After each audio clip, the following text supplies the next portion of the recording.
guys, welcome to this trading example video, and in this we will be covering an NQ short. It was during a weak market environment, an outside day. We were waiting for the NQ to get back up to an area around the regular trading hour high for the day to take the shorting opportunity.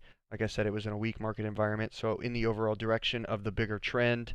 A couple things to keep in mind as well. This happened on multiple time frames. One of our bigger criteria that we use for our trading setups is seeing that picture that we're looking for on multiple time frames. And secondly, a big drop from the area caught our attention. That's where our eye naturally gravitated towards, and it was around that regular trading hour high that we were looking at, this big drop. And then the risk to reward ratio was definitely acceptable for this trade, and so that's why we ended up taking this opportunity. And so let's get right into it. And if you guys have the derivative day trader course and you need to review anything we talk about in this section or in this example, review parts 1 and 3. Okay, let's get right into it. So in this shorting example, a couple things to keep in mind right off the bat. You can see the 1x, 2x, 3x. The setup occurred or was within or present on multiple time frames. What you can't see here is the daily, but you can see on the 240 minute, the 60 minute, and the 15 minute is we were making lower highs and lower lows. So we were in a downtrend. The market was moving lower with room to the downside. And so the profit margin was there. The multiple time frames was there. Next, we needed to find the area that we wanted to short at. The bigger picture weak market environment, the outside day, that tells us that the market can run to the downside. There's room to the downside that creates the profit potential. And so we needed the market to rally back up in price to an area where it previously dropped out of. And that's what we were looking for in this setup. And sellers had come in and pushed prices down from that level initially.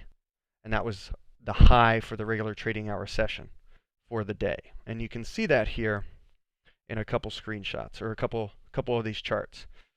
Number one, the market had based or corrected and then had an impulse move or leg down. The market set a low and then based out, corrected, and had another impulse move down.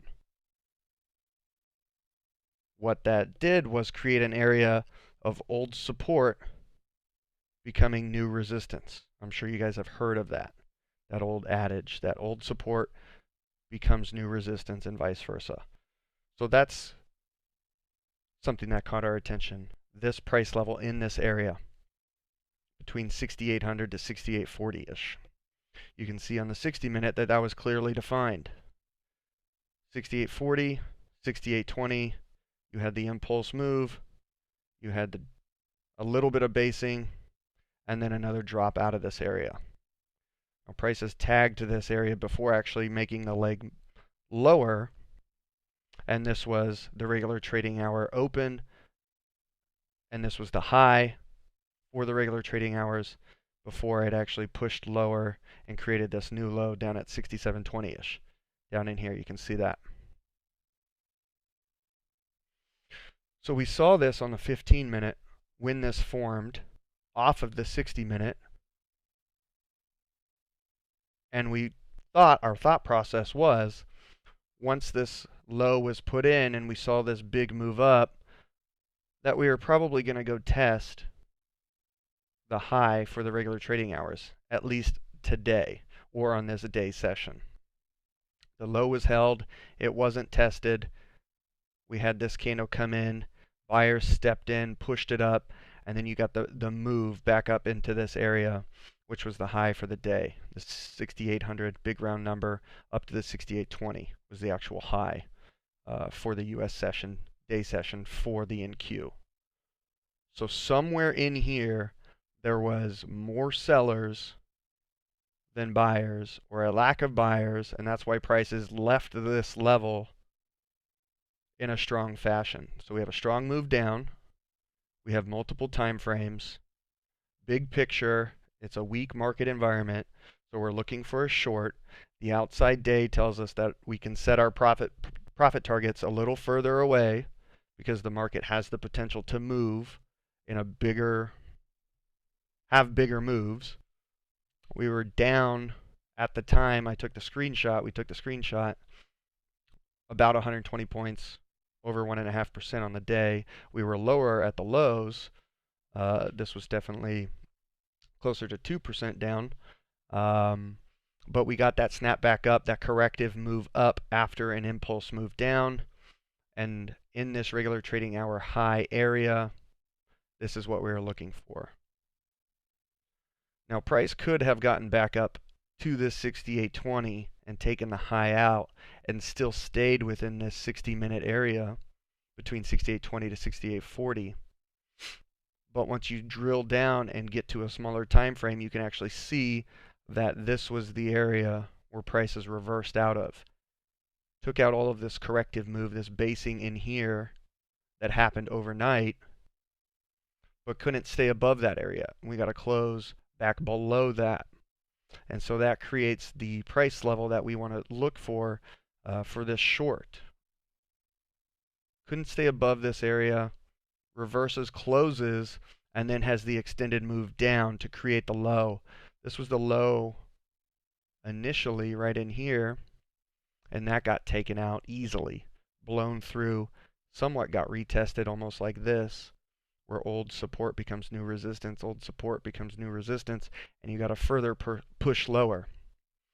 And so the thought process again was, if we got a snapback move, a corrective move back up to this area, this was the short. And you can see that we actually, in this example, had the 50-day moving average on here, even though we don't really use it. But that nonetheless was on here, and you can see that some traders out there do use this, and that was just another factor that you can take into consideration and add to the conviction of the trade.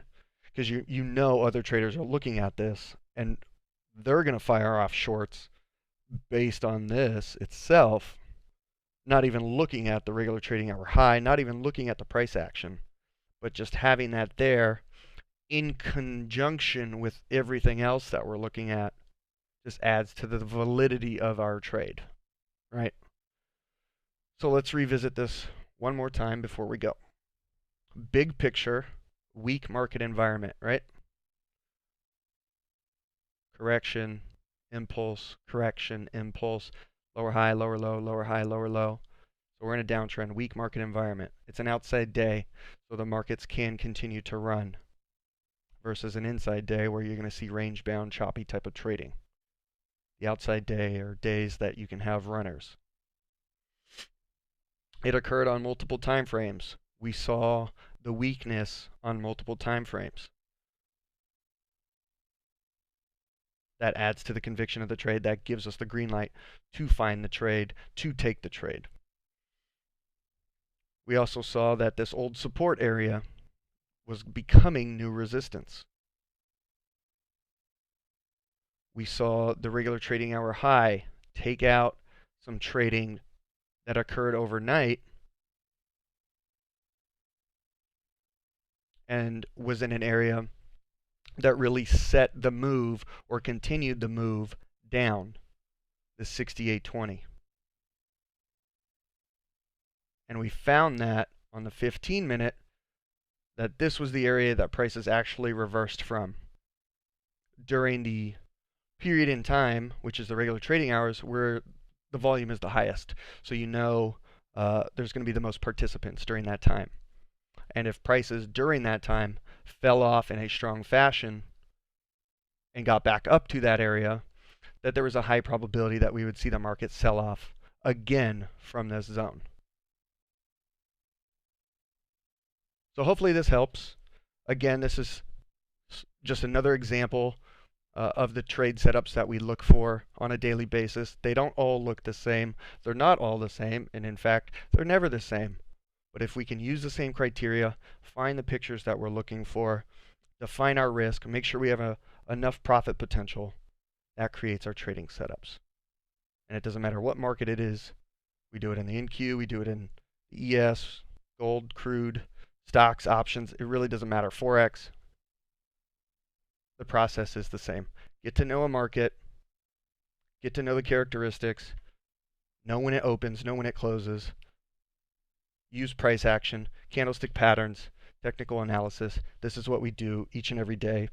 If you guys found this helpful, which I'm sure you did, if you have any questions, please reach out to us anytime. Jeff at Simply Derivative. And like I said, if you have the Derivatives Day Trader course and you need to review anything in this section, go back to parts 1 and 3. Other than that, we'll see you next time.